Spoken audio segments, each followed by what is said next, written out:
Things you didn't know about your Tacoma, but were afraid to ask.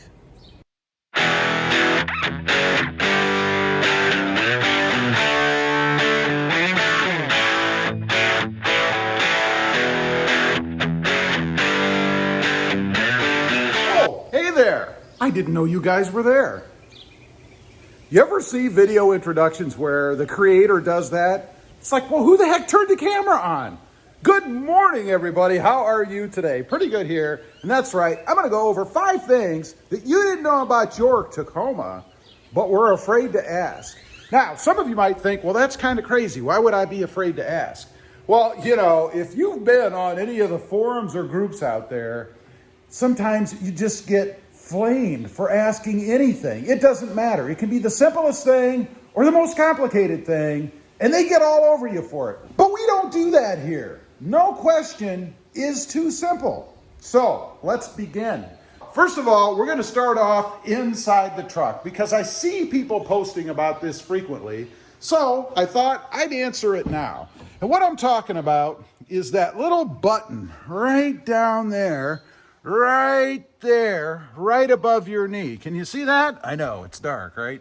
Right there, this little button. And it says set. Right there. It says set. And it has a picture of the inflation or tire low indicator that would show up on your dash. So what is that for? Well, it's pretty simple. If for some reason you wanted to change the pressure in your tires, adjust it or whatever, or maybe you rotated your tires, you know, took them off, maybe the shop did it and they didn't reset it. The purpose of that is to reset the pressures, the indicator, the system, to the pressure that the tires are at now. So let's say that you were running 40, I don't know, and you want to get down to 36. So you let air out of all the tires and that light showed up on the screen. You would hold that button down for 3 seconds or until the low tire pressure indicator on your screen starts to flash, and then you let go. Then you go cruise around in the truck for, they say, about 10 minutes or so. And it should then display the proper or new tire pressures on your screen. That will be the benchmark. Those will be the numbers that it looks for when it's comparing the current pressures to whatever it's set at to fire off that warning light in the future. I will say, when you do this, you can't be driving the truck to push the button and set it or reset it. You have to be parked. You do have to have the vehicle on. Pretty simple, neat little thing. One other note I want to give you guys, because I ran into this. You know, when you go and put new wheels and tires on, sometimes the TPMS sensors, you know, those little expensive things that are inside your tires, have to be synced up, married up to your system, right? And they do have to be the right ones. I actually had to have a set changed because they weren't compatible with Toyota's system. So if you leave the shop and your system's not working, after about 10, 20 minutes, they're probably not initialized and you need to go back to the shop. And if they can't make them work, it means they're not right for your Toyota or your Tacoma system anyway. Now, let's take a look at another little thing. This comes up once in a while too. You may not have even noticed it, although if you have little ones, or maybe you don't want to let your spouse out of the back, I don't know. You notice this little button right here, right? And they even show it with a little kid. Looks like a little girl. I don't know why it's a girl, but they show this right here, and there's a switch right there. It goes up and it goes down. Now, what that means is that they can't open the doors when this thing is activated in the down position like you see here. Now, you may have experienced this before and not even known. For instance, little Susie or Jimmy is sitting in the back seat. You pull up and stop, and they're eager to get out, right? Because you're at the Dairy Queen, and they want that ice cream cone. So they're fighting with that door, trying to get out, and they can't. That's because that switch is flipped. So you have to make sure that you have it where you want it. It, of course, is a safety feature to keep the little ones, presuming just the little ones, from opening that door and jumping out of the truck when you don't want them to. Now, this next little thing here, you know, I get questions about this and I see this on other forums all the time, and it's about warranty and mods. So I wanted to talk about it once again, real quick here, And the question always is, will that void your warranty? Well, it depends. You know, the example I always use is, let's say that, I don't know, your transmission fails, but you had done a mod to the truck. You changed out the taillights, like I've done on mine. There are people out there who think that if you do anything to the truck, you void the entire warranty on the truck. That is not true. The simple rule, the generic rule is that if any part that you've changed that normally would have been under warranty fails, that part will not be under warranty. Or if any part you've changed causes the failure of another part, then it won't be under warranty. For example, you change those taillights out and you pop a fuse up in your fuse panel, right? In the fuse block. You take it in because it's not working. You want to know what's going on. They fix it and they charge you for a fuse. Well, that's on you. That's your fault. You did something when you changed out the wiring on those taillights and popped that fuse.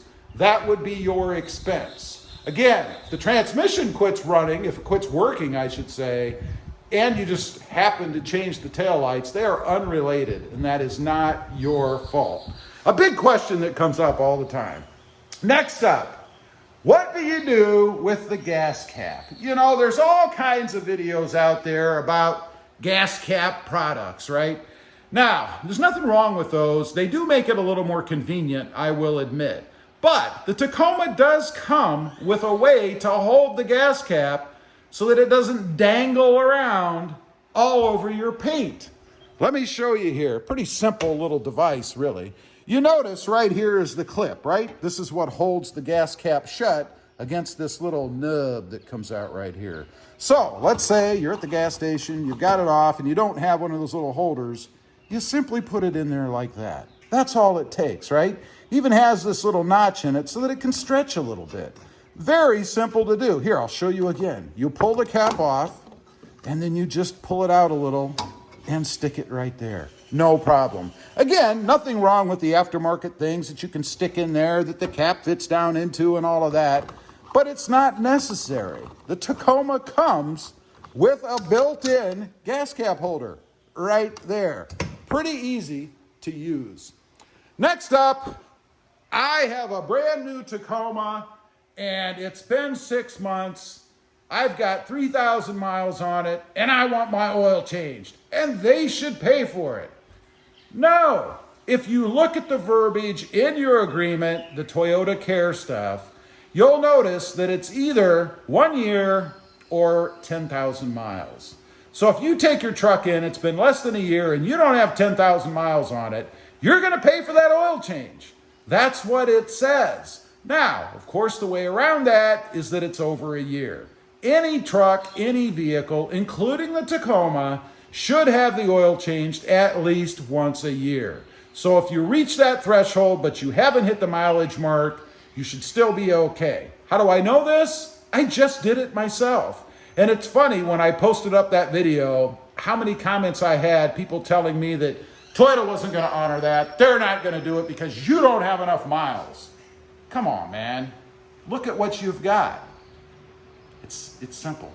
Anyway, I just wanted to get on here, talk about those 5 things, the 5 things that you didn't know about your Tacoma, but were afraid to ask. Leave a comment, let me know. Did I miss anything? Is there some other simple little thing out there that maybe you were afraid to ask? Leave a comment down below. I'll answer. Also, real quick, if you're interested, I do have 2 additional channels. My newest one about my upcoming Toyota Tundra is RobMotive Tundra. Check that out. I also have RobMotive JT, all about my 2020 Jeep Gladiator. Check them out, and if you're interested, please consider subscribing. Don't forget to click that notification bell so that you don't miss out on any upcoming videos. And do me a favor, smash that subscribe button on the way out. Thanks for watching. Stay safe out there. Bye.